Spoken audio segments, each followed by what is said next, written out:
আচ্ছা বাবা, শহীদ আসলে কারা? আমরা যে মৃত ব্যক্তিকে শহীদ বলি, কিভাবে মারা গেলে আমরা শহীদ বলতে পারি? অত্যন্ত গুরুত্বপূর্ণ প্রশ্ন।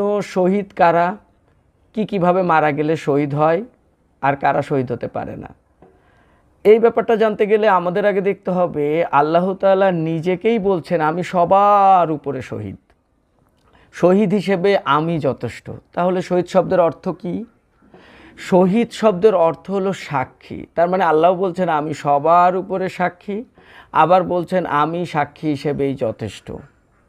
আর শহীদ যে আমরা বলবো সেটার সংজ্ঞা আল্লাহ তাআলা দিয়ে দিচ্ছেন, কাদেরকে আমরা শহীদ বলতে পারবো। সেই সংজ্ঞাটা আছে সূরা হাদীদের 19 নম্বর আয়াতে। আল্লাহ বলছেন যারা ঈমান এনেছে আল্লাহর উপর ও তার রাসূলদের উপর, তারাই তার রবের কাছে সিদ্দিক অর্থাৎ সত্যবাদী ও শহীদ অর্থাৎ সাক্ষী। তার মানে একেবারেই সোজা সরল ভাষা, যারা ঈমান এনেছে আল্লাহর উপর এবং রাসূলদের উপর তারাই সিদ্দিক, তারাই শহীদ। ধন্যবাদ।